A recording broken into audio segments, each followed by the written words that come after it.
Citizen amendment bill अणाଯାଇଥିଲା ଏବଂ ଉଭୟ ଗୃହ ତାକୁ ପାସ୍ କରିଥିଲେ। ତା ଗତକାଲିରୁ କାର୍ଯ୍ୟକାରୀ ସମଗ୍ର ଦେଶରେ ହେବାକୁ ଯାଉଛି। विशेष करी यह द्वारा भारतवर्ष रे जो माने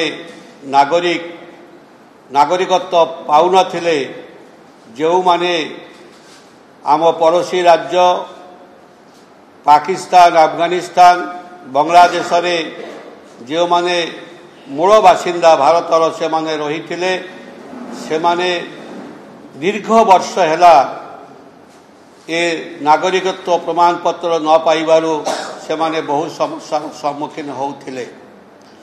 विशेष करी हिंदू ख्रिस्टान बौद्ध जैन सिख एमाने वर्तमान नागरिकत्व पाइबे। यह द्वारा बहु संख्यक जनसाधारण से माने निजको सुरक्षित मने करिवे एवं भारत मातांकर संतान बोली निजको गर्व करिवे।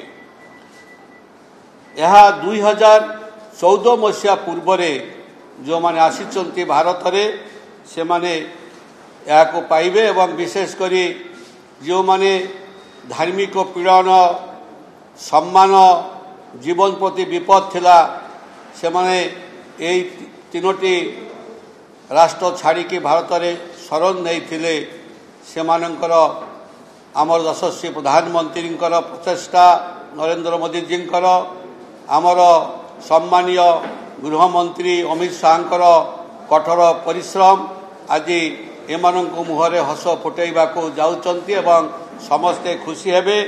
सेथिपाई आपण माने एई जो आज प्रेस कॉन्फ्रेंस उद्देश्य है जे गतकाली ठारू जो सीए लागू हैला सेथिपाई ए प्रेस उद्देश्य किछि लोक या अपप्रचार करुछंती जे मुस्लिम मानक प्रति विपद कौनसी विपद नाही कहा प्रति विपद नाही या समस्त सुविधा एवं यह अपप्रचार से माने बंद करवा उचित।